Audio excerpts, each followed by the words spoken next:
For those attendees with us, my name is Torie Watson. I am an education and outreach specialist with Workforce Solutions Capital Area. I work with Manor ISD and Elegant ISD, helping students with their career pathways after high school.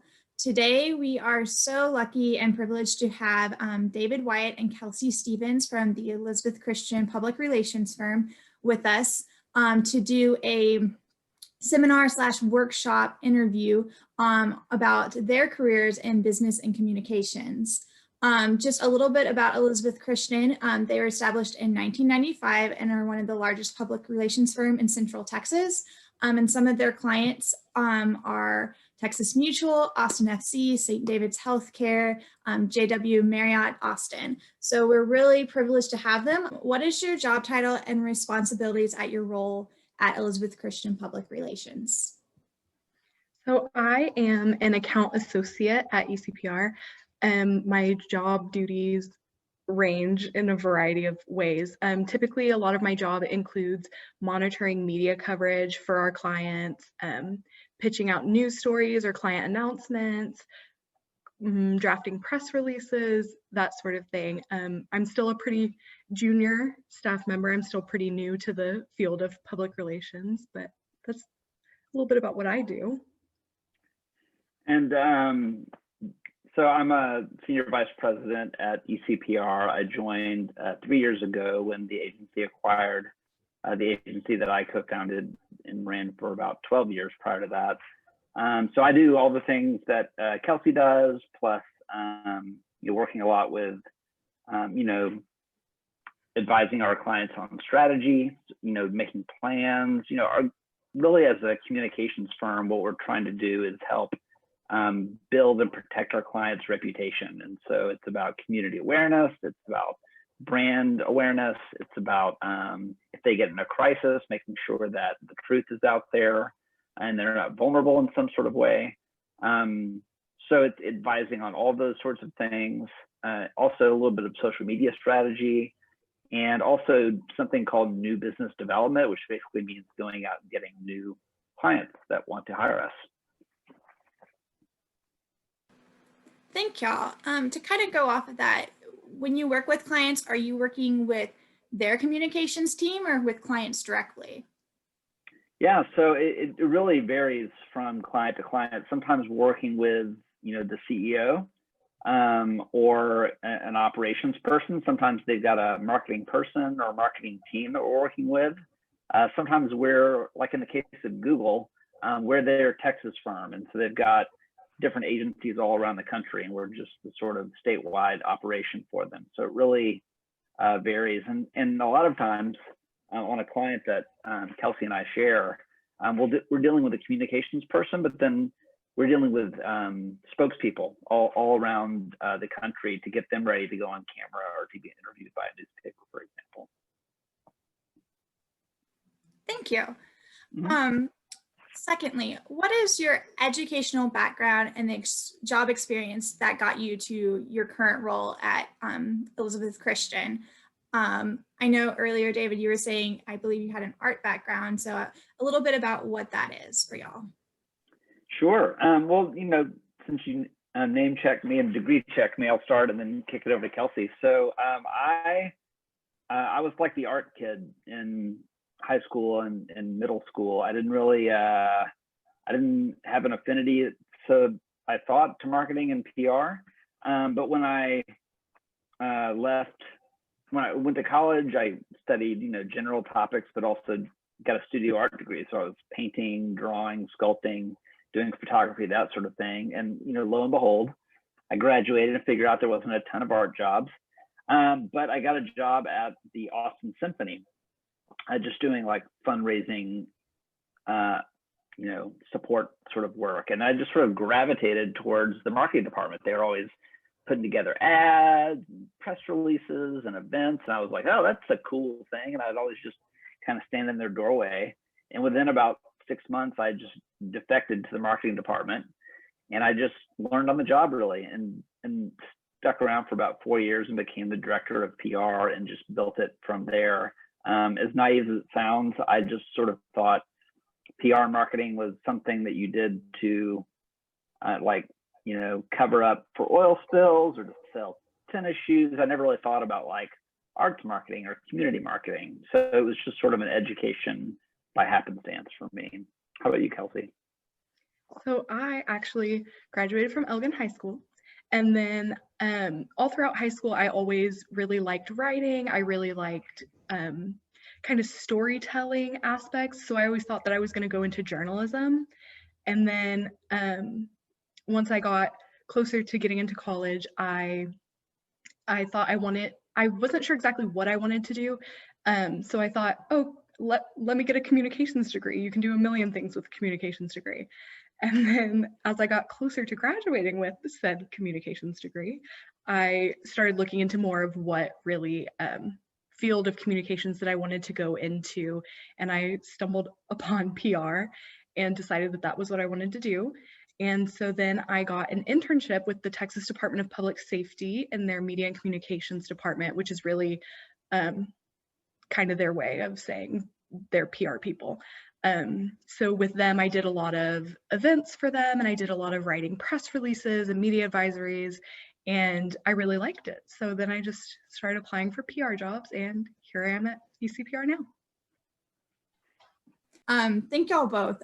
I know to jump off the questions again, but to kind of go off of what you said, did either of you, I guess really for you, David, when you were doing their change into marketing, did either of you have a mentor or someone who may have helped you along the way?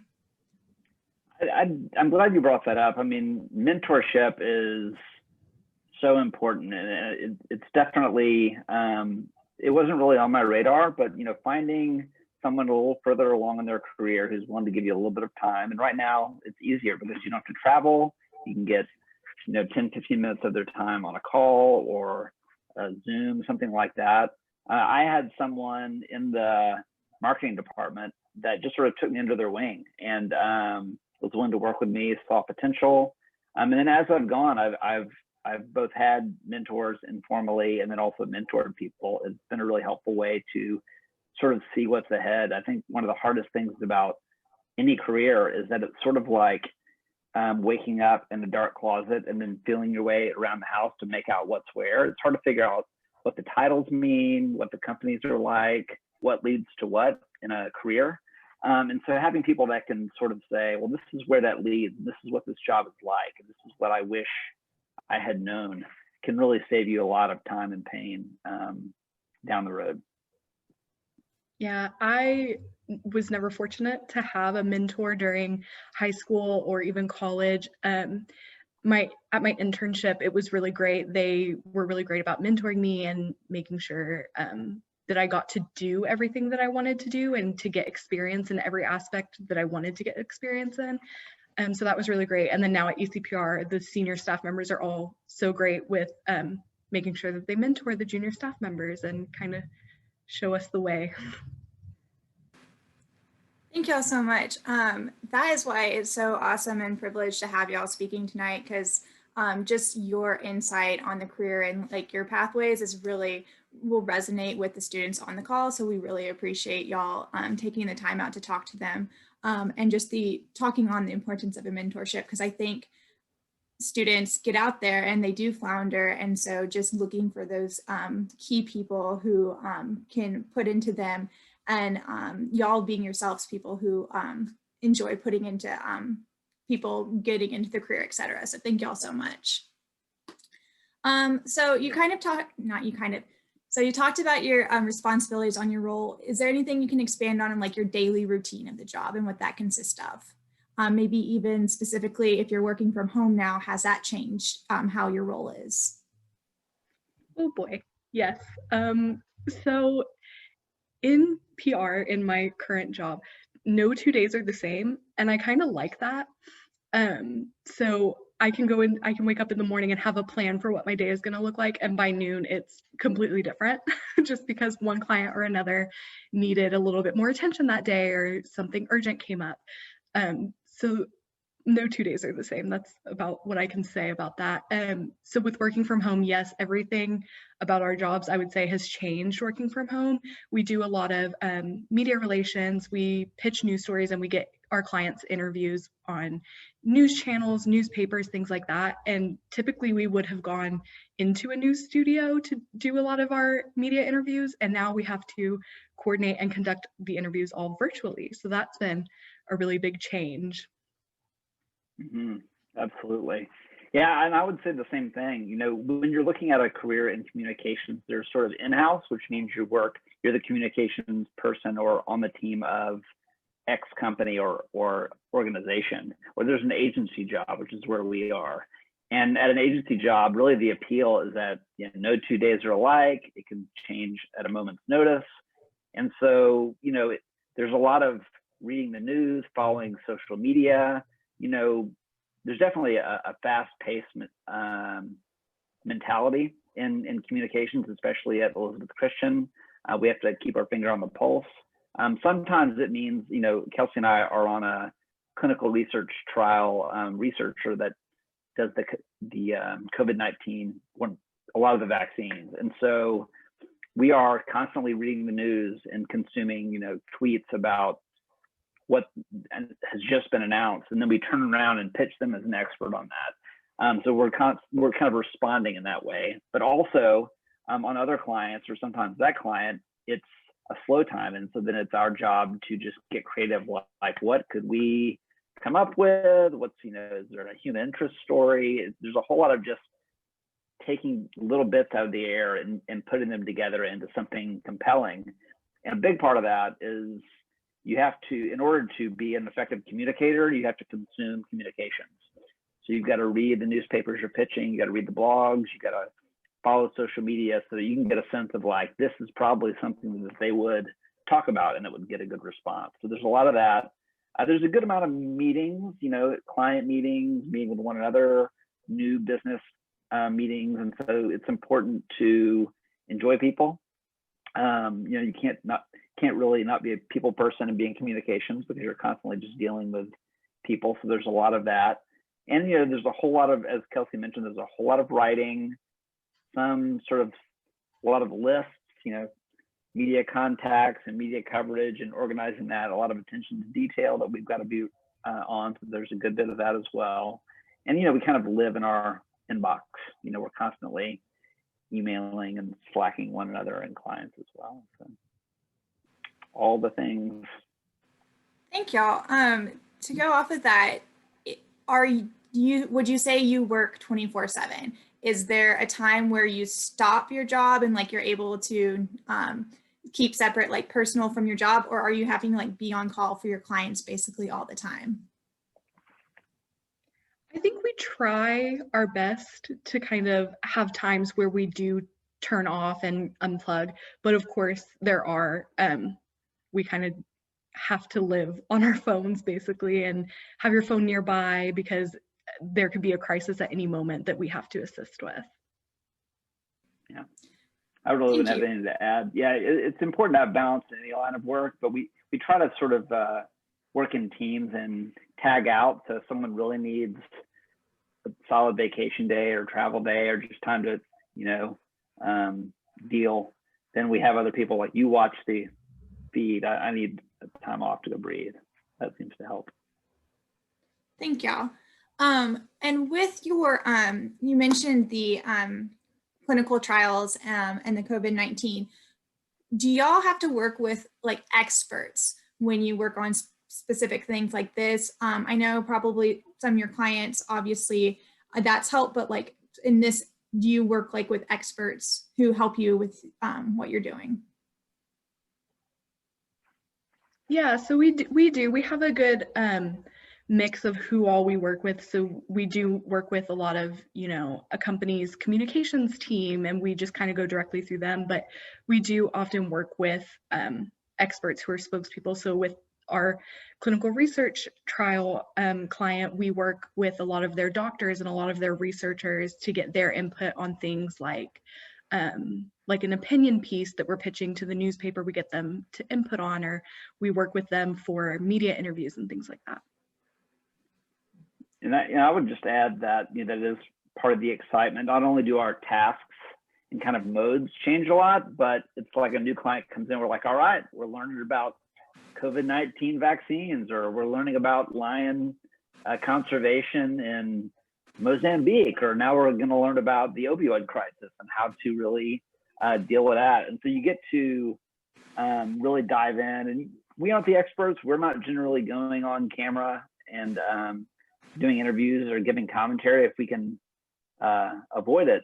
But we do get to kind of get a quick lesson and really get immersed. And one of the pleasures of working with Elizabeth Christian Public Relations is that we tend to have clients for years and years. And so we get to really get very experienced in what they're doing. And that helps us be a better advocate for them to see where they could really plug in.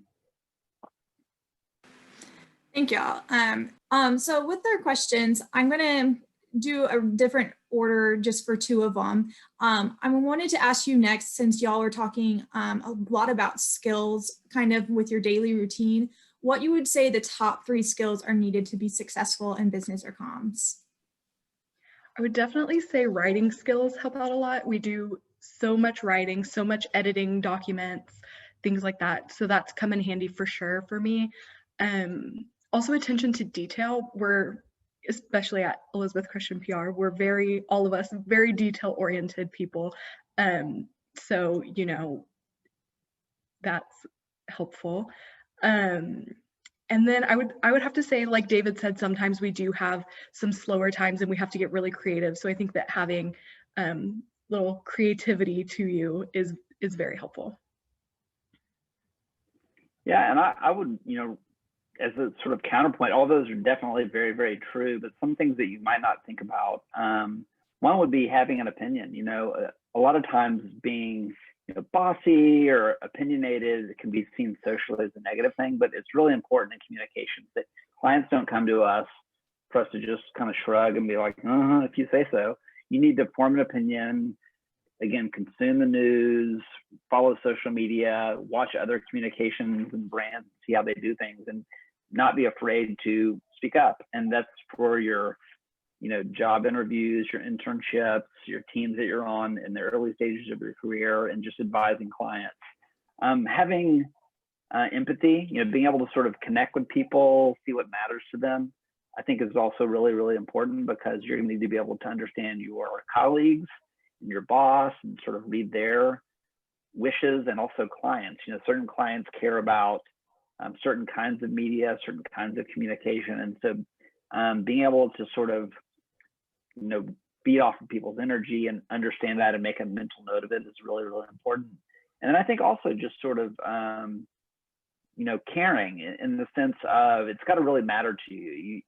A lot of times we get clients, and sometimes the initial thing, the big umbrella of the topic of the client is, kind of right down the middle of the road. It's like, well, I guess so. But you got to be able to find something that matters in there, because if you don't fundamentally care about it and care about the people, then you're not going to be able to excel at that. And I think that's a good skill for a whole lot of jobs, but especially in communications. If you're not excited about it, the reporter's not going to get excited about it, the client's not going to get excited about it. And so just that sort of enthusiasm and ability to emote, I think, is really important as well. Thank y'all. That's a great segue into what is the most rewarding aspect of your job. Like David was talking about earlier, since we work with such a wide variety of clients, we get to learn so much about so many things that we wouldn't have otherwise known about. Like, I never would have thought that I would be learning about vaccine research trials. So I think that getting to really know our clients and really connect with them and learn about what it is that they're doing, that's been really rewarding. Mm-hmm. Definitely. And I would also say, people tend to think about, if they understand marketing at all or PR, they think, well, that's just talking about the thing, or that's just sort of this icing on the cake, that's the pretty bow.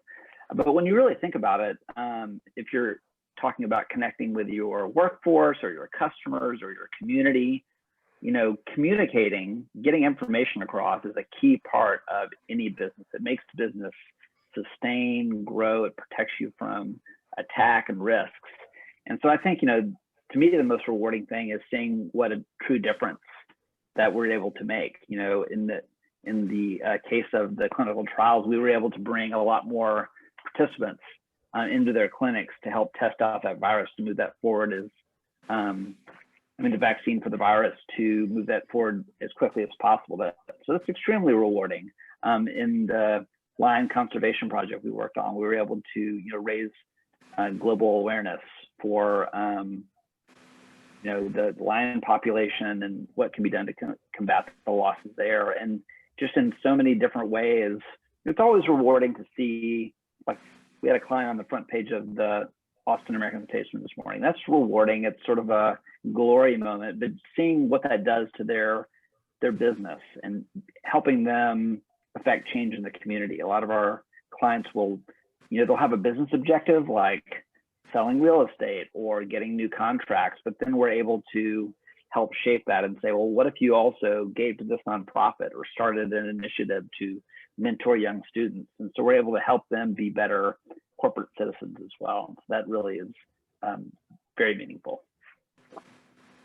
That's really awesome. I worked with the middle schools, and we start talking about like what they're passionate about, that your interests might change throughout your life. What you're interested in now may not be in 6 months, but what are those things that really fire you up and those passions?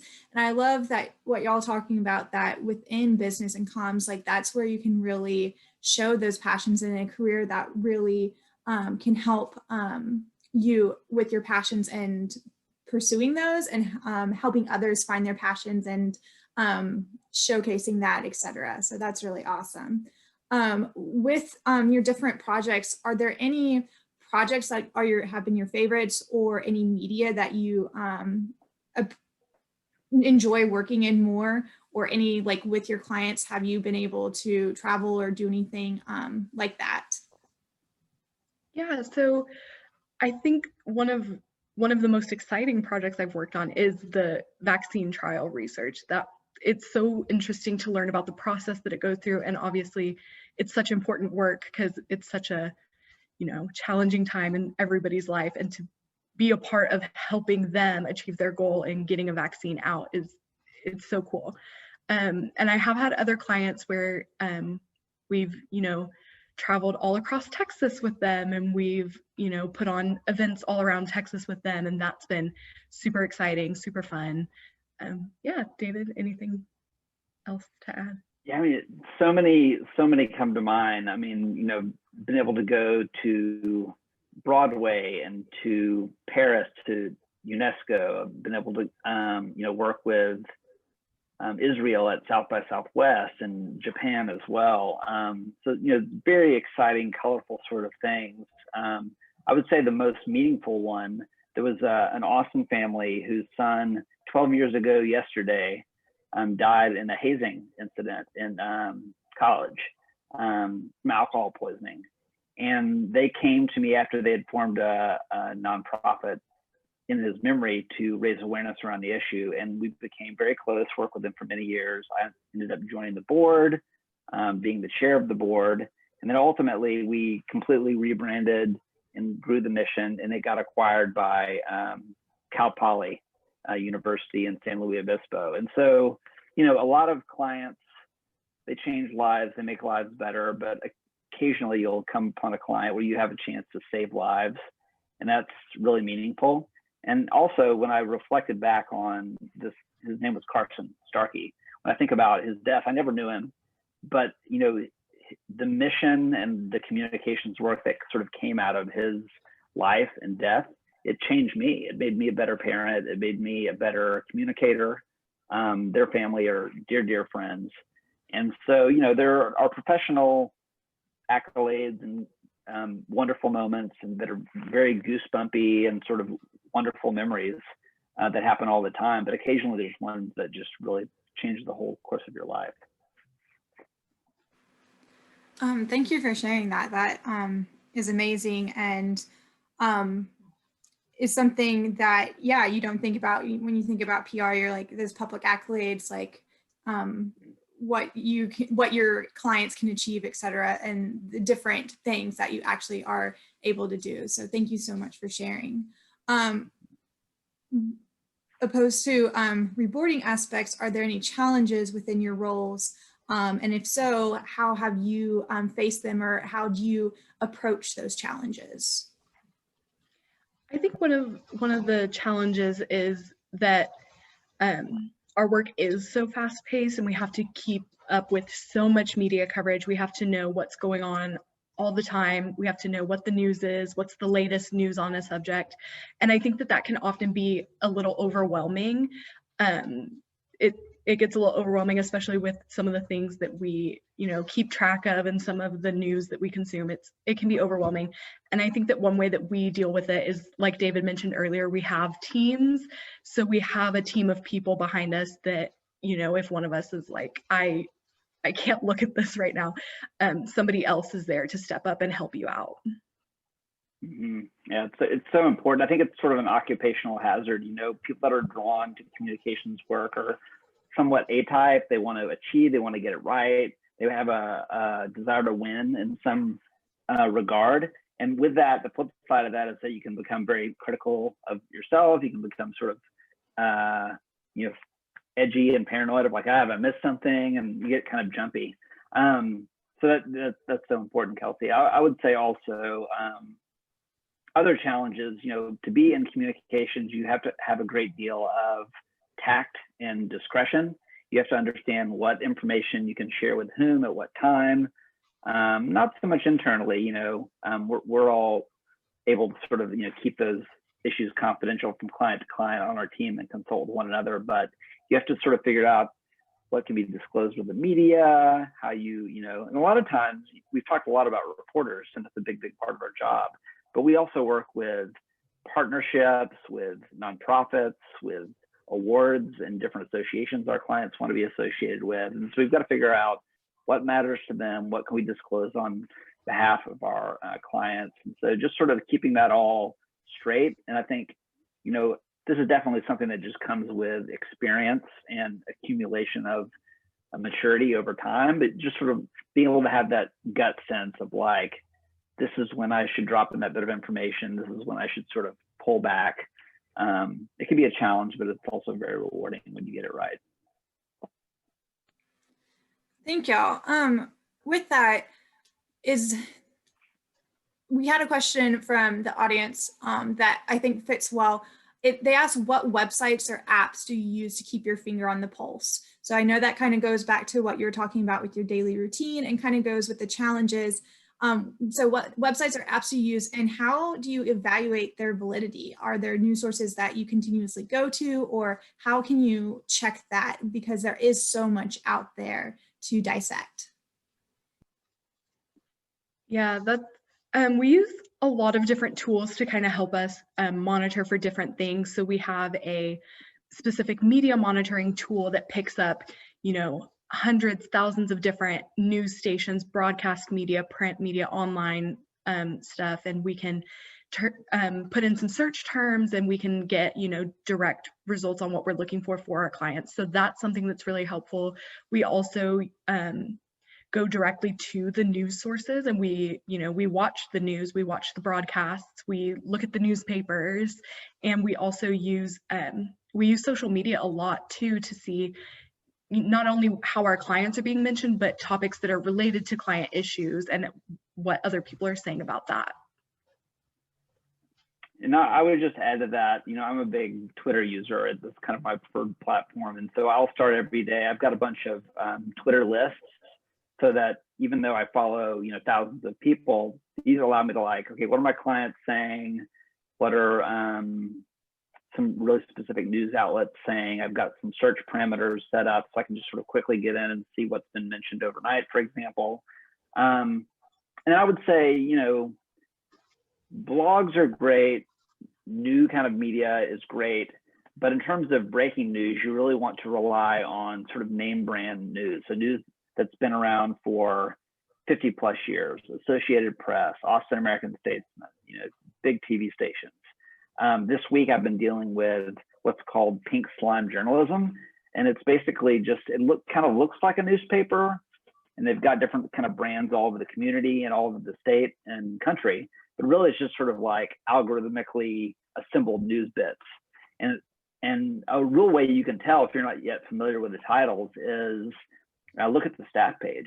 If they've got no staff listed, you can't reach an editor, you can't reach a reporter, they're not listed. It's probably not a real news source. They don't have fact checking, they don't have accountability. And also you can get a sense of, is this a 2-person operation or a 100-person operation? And that will give you a really good sense about what to follow. But I think it's definitely good to, before you get into even, starting the college process and all that sort of stuff, to start building a habit out of consuming some sort of news so that you're conversant in the subjects. And that's going to be one of the big first questions in an internship is, what news do you read? And you have to have some local and some national in mind to throw out there. That was one of my questions in my interview for this job, is how do you consume news? Yep, that's right, I remember. Thank you all so much. That is so important to know. And I know we have several students in attendance, so that's really great for them to hear. I mean, even myself as an adult, like, I think about what I am consuming. And so we had never heard of pink slime news. So very cool to know that this is needed to know. So what would you say is the most important interest or passions and abilities to possess if someone wants a career in business or comms?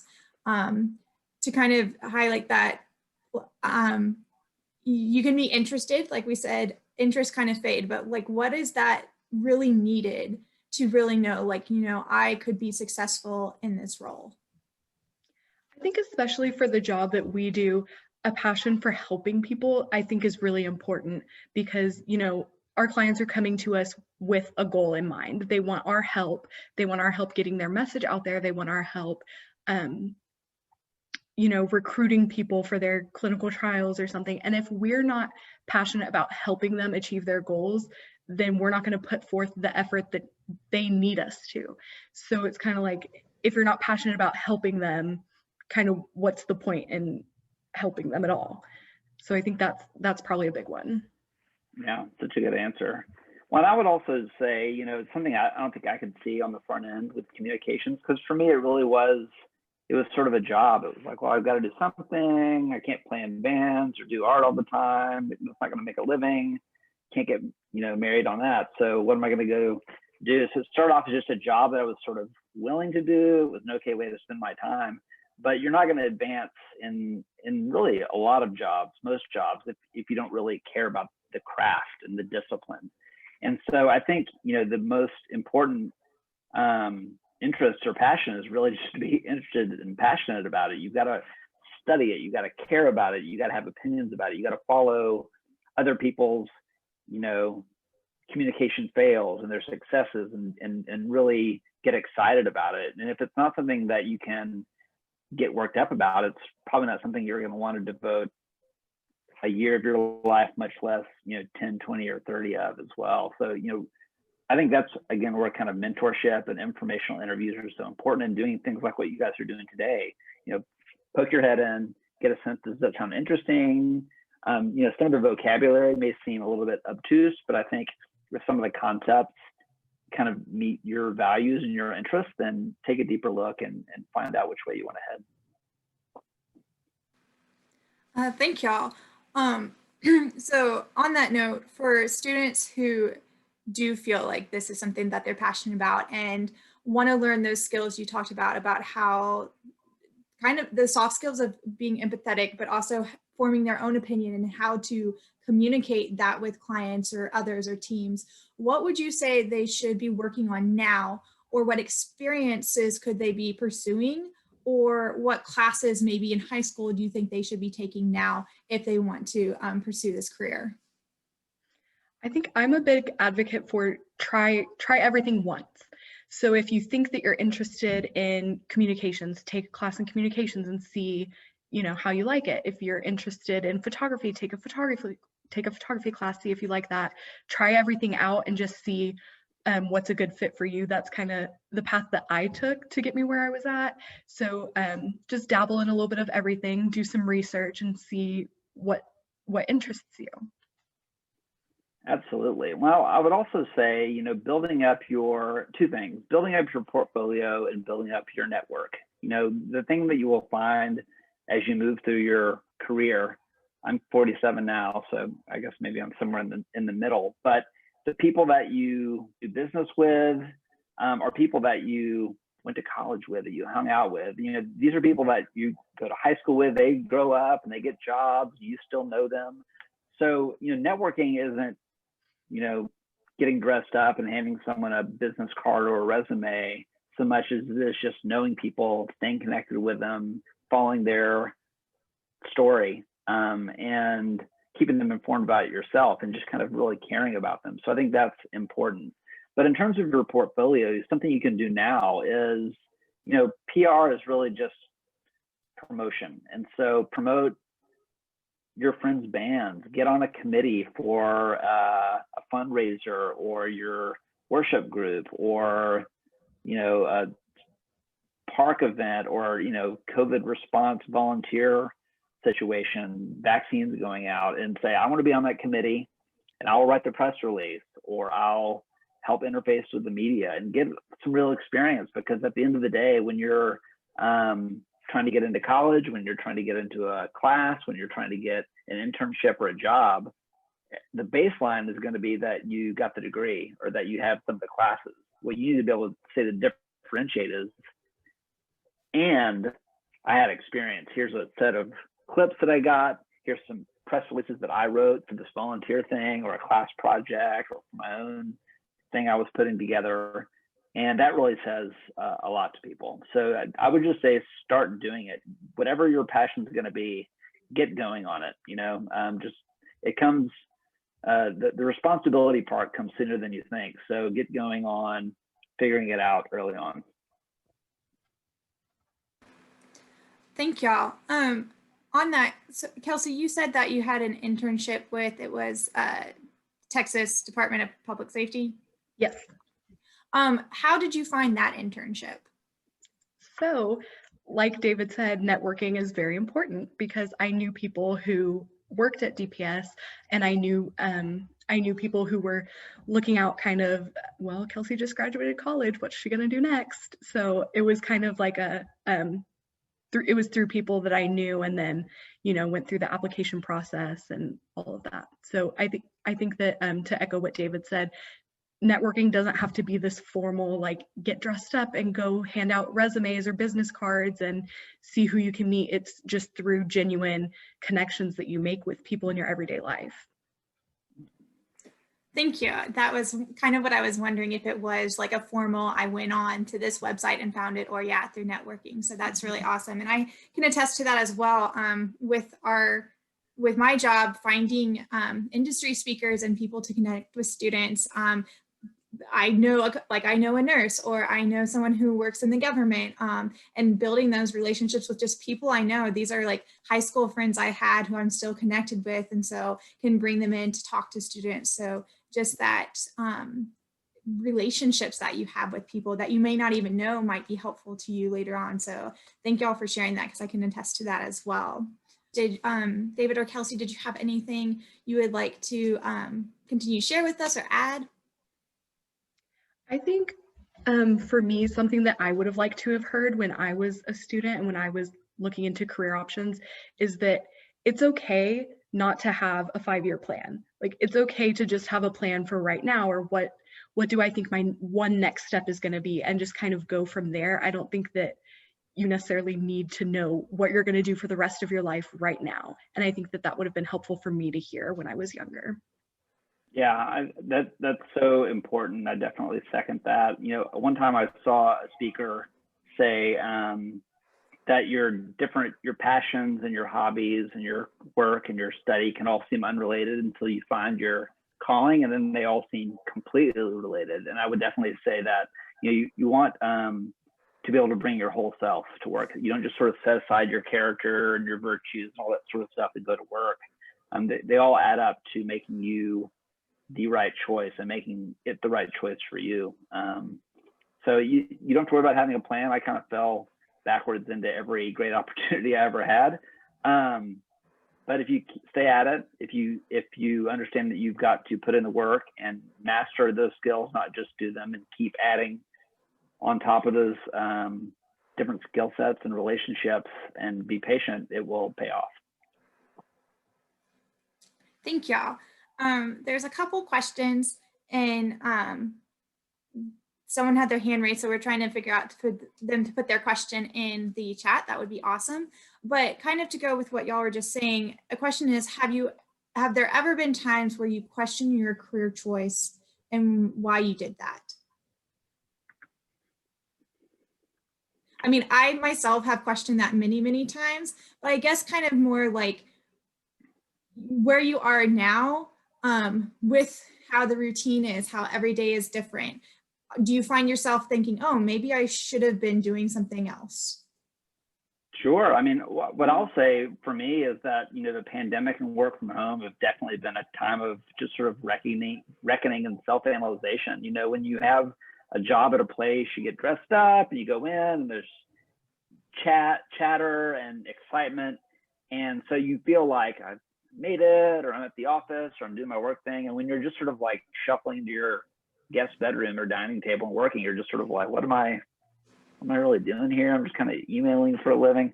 But I think it's and that the longer you do it, the more you'll question just sort of over time, was it the right thing? Were there other things? I think the more research and learning you do on the front end and talking to real people about their experience, a lot of jobs seem glamorous and or dull on the outside, and they could be the opposite on the inside. You have to figure out how work works for you. What do you want to do for your life, what it gives you, and what you're able to give to it. And so there's definitely been times, again, where I've questioned that or had to sort of recalibrate.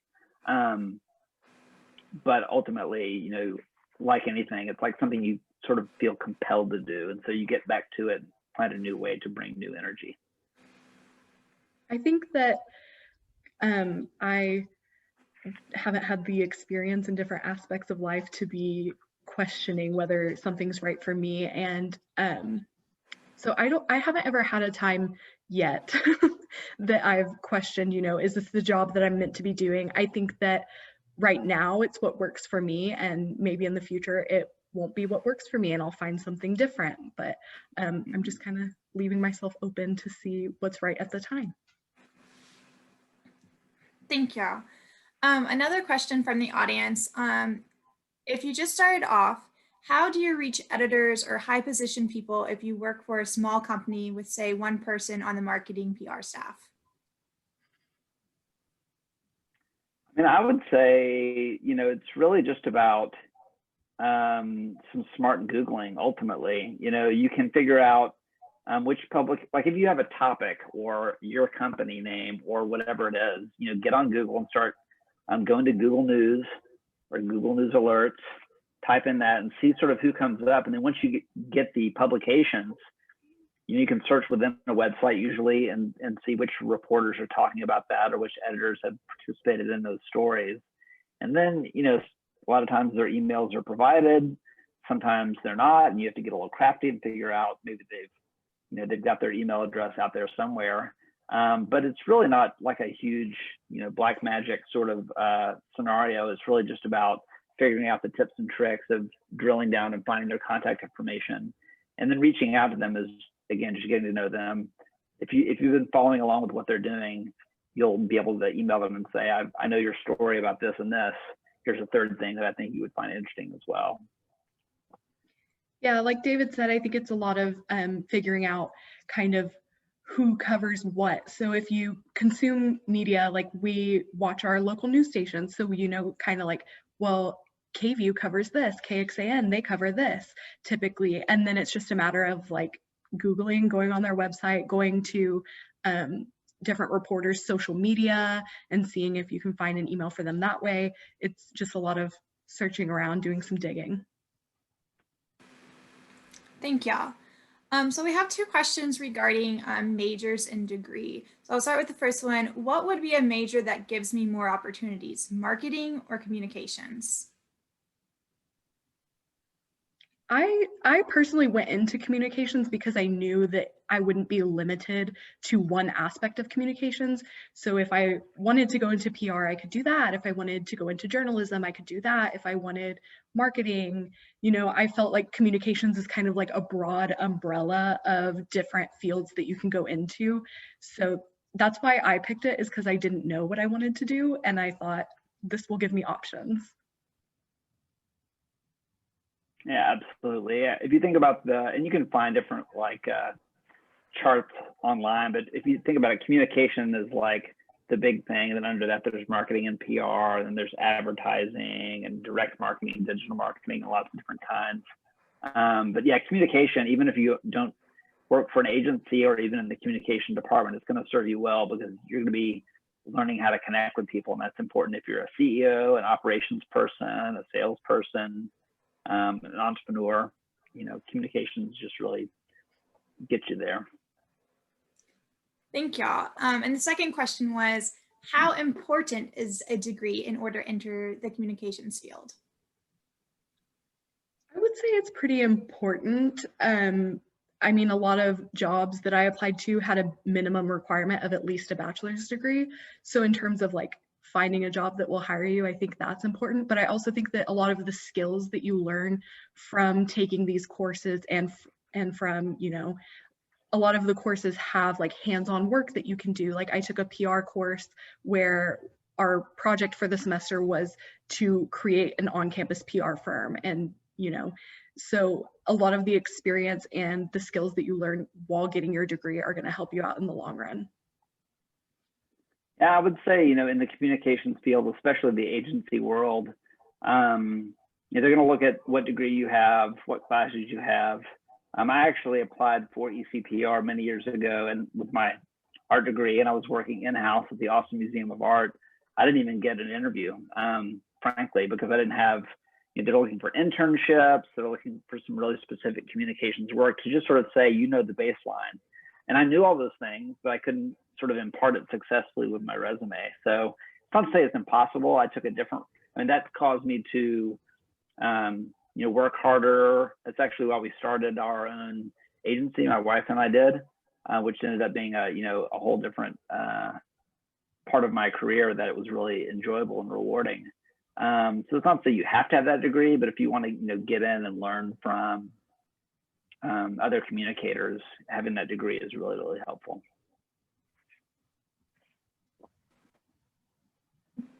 Thank you. I have presented to students on growth mindset before, and I was just wondering, within y'all's careers or your roles, how does that look for y'all? If you face challenges, how can you, we've talked about the challenges you face, how do you overcome it? Or is there self-reflection as part of it? What does that look like for you?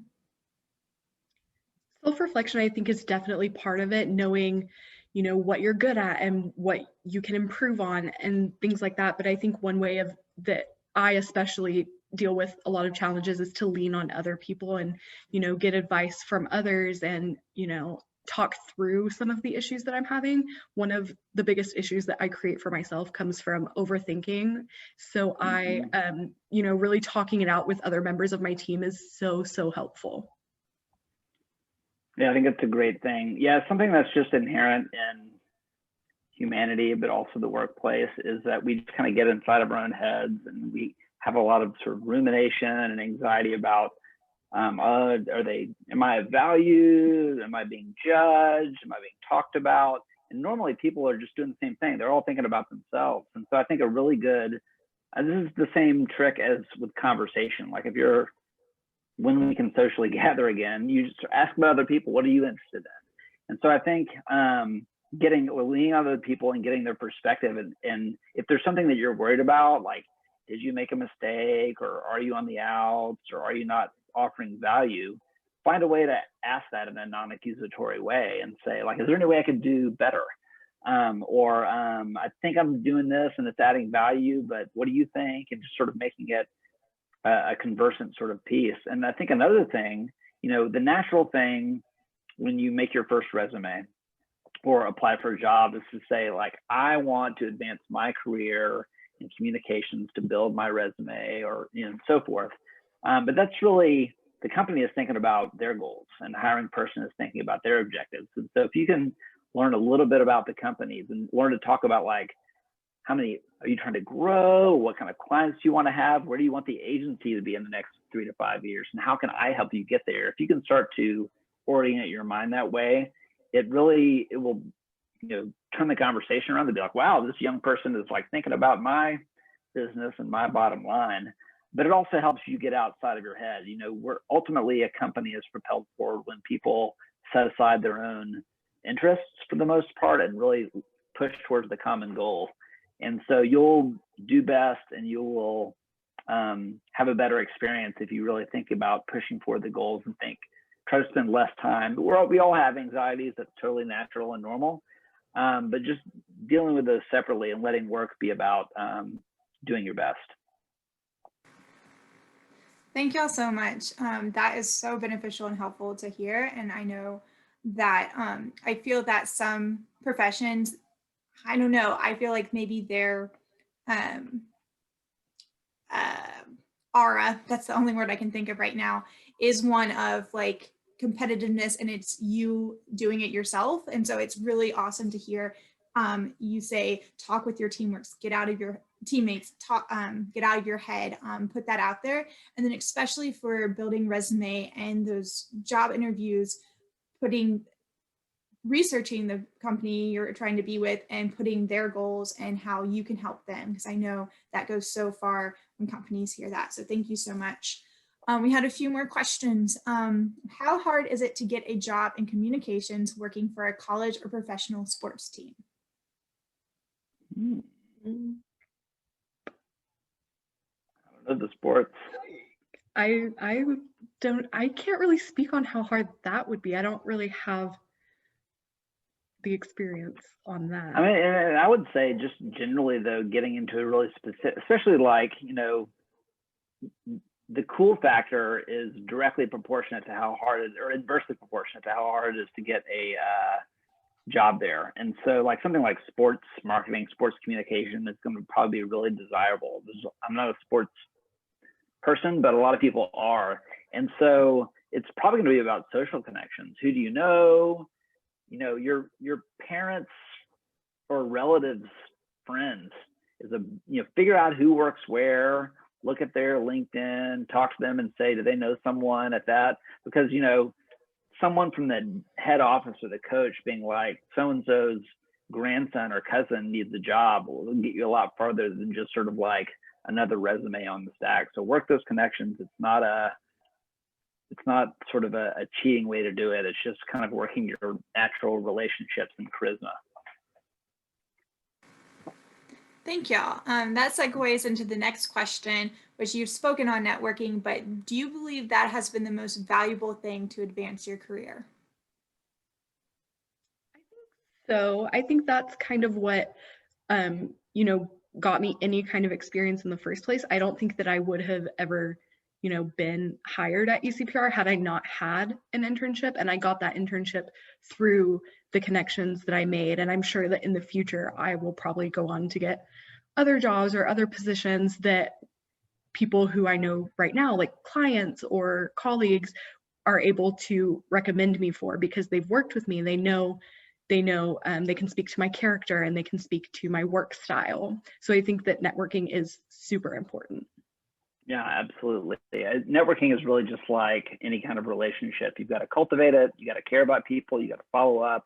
You got to keep up with them. And I would say every advantage or opportunity or advancement that I've had is because I knew someone, took the time to care about them, check in on them when it didn't suit me. It's easy enough to only contact someone when you need an interview or when you need a recommendation or a connection or whatever. But if you can just remember, they're people too. How's your aunt doing? I know you're going to present at that conference. How did that go? And make yourself available to them when you don't need something. they'll remember that. And sometimes it's years later. I'll not hear from someone for 5 or 6 years, and they'll come and say, here's an opportunity. You've been checking it with me, and I haven't had time to respond to you, but it's just been such a nice thing. So I think, just the human connection piece is so important. It doesn't need to be stiff or two-dimensional. It can be a real human connection that you form with people.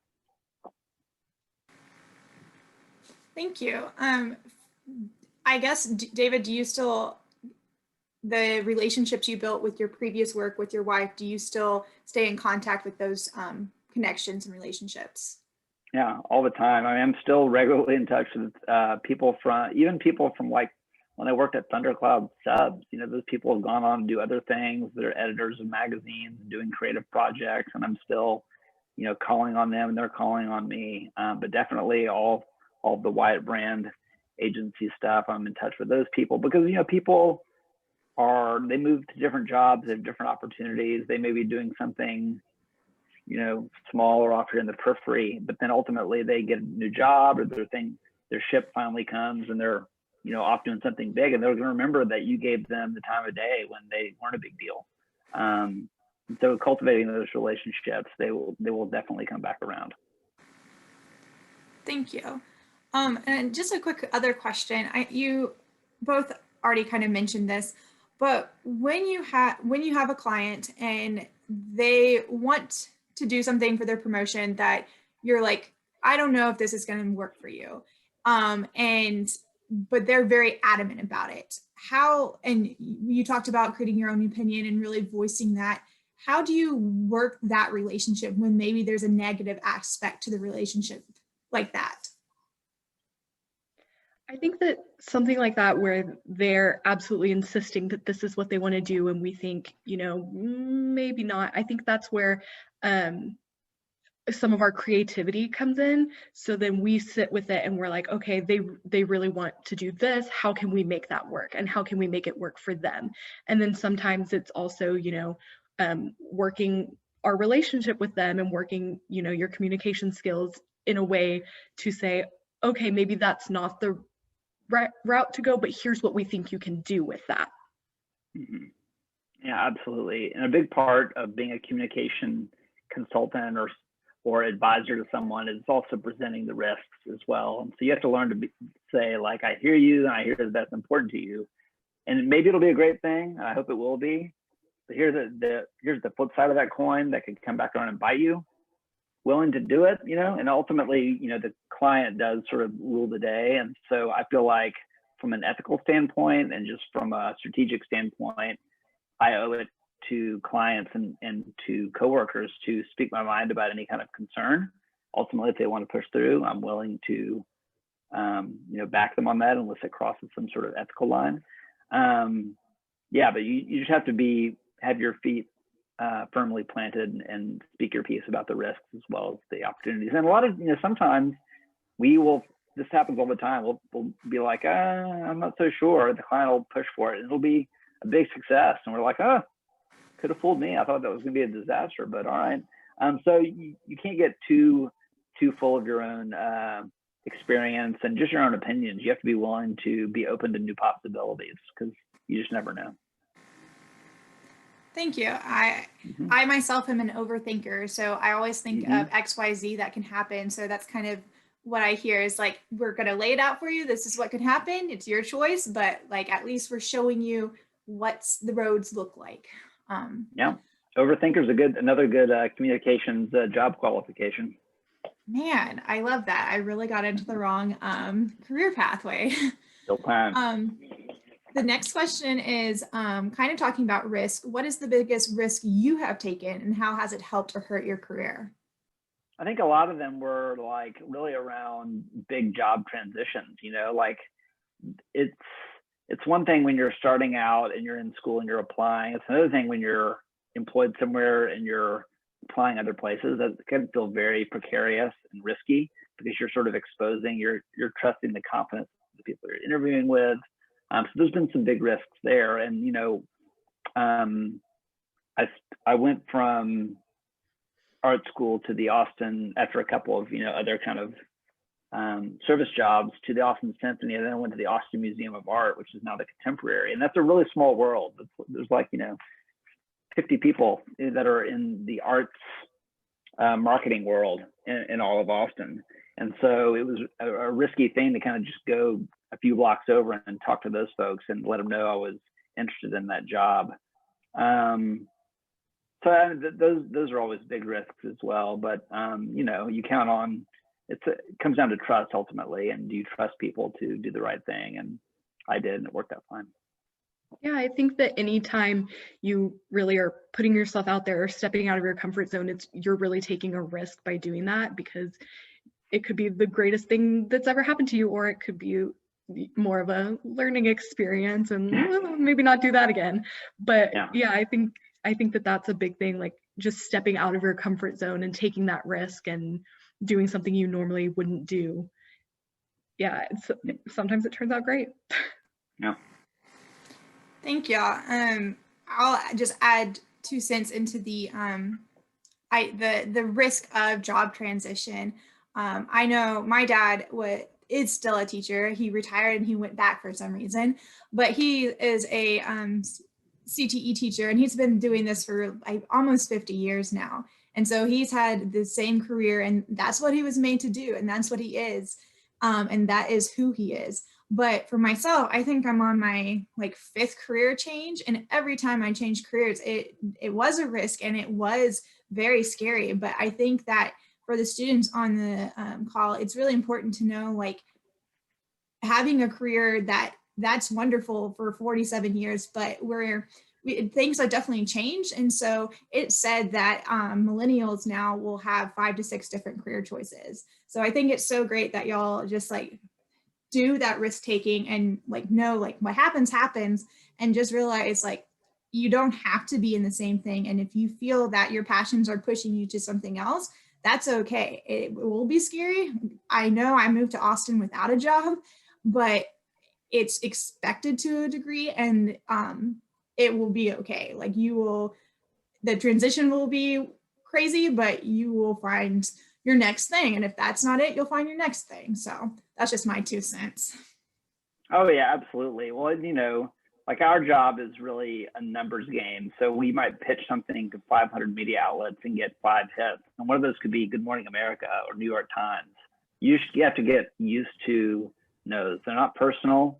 They can sort of be eliminating. You're just kind of out there trying some things, staying loose about it, I think paying attention is a really big thing.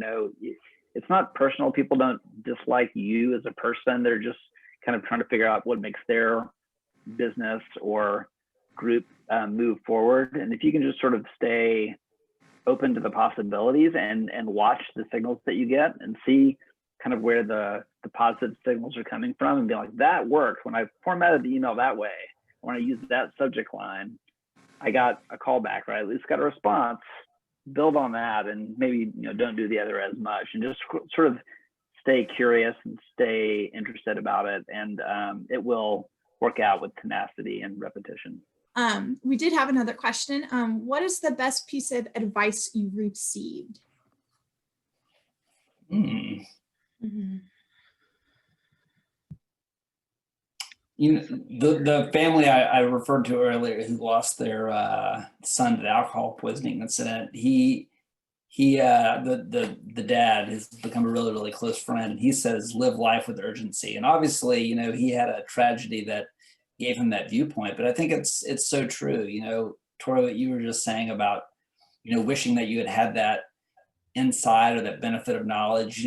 You all watching are doing the right thing. You're taking time out of your leisure time, personal time to come in and kind of take that Candyland shortcut up the ladder and learn some other things. And I think I did not do myself a service in terms of, I thought things were phony, or I didn't want to be involved in a networking group because it wasn't me, it wasn't my MO. And so I think, getting to it, living with urgency, working with urgency, taking advantage, family, friends, taking those opportunities, do what you can. Ultimately, if you want to be a revolutionary, if you want to be a disruptor, if you want to be an entrepreneur, just get going doing it, for sure, and take advantage of all the tools and relationships that you have at your fingertips to get going on it sooner, because that'll just give you that much more time to thrive and grow and learn. I was going to say, actually, probably one of the best pieces of advice that I've gotten is just, take your own time, and life isn't a race. There isn't an end point. There isn't a finish line. There's just, your path, and there's what's right for you. And, not everybody goes down the same path. Not everybody, goes to college right after high school. Not everybody graduates college in 4 years. Some people it takes a little longer. Some people, everybody's on their own path, and there's no reason to compare your path to somebody else's path. Ooh, thank y'all so much. Those are excellent advice to share with us on the call. I love that.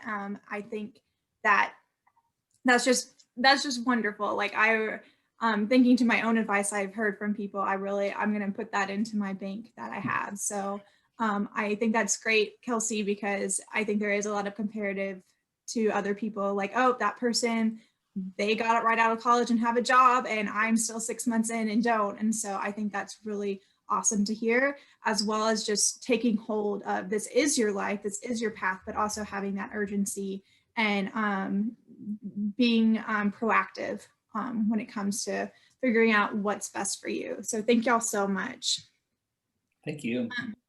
So I believe that is all the questions that we have, and just multiple thanks to you for coming on tonight and sharing with us from the attendees. And we just really appreciate so much y'all being here.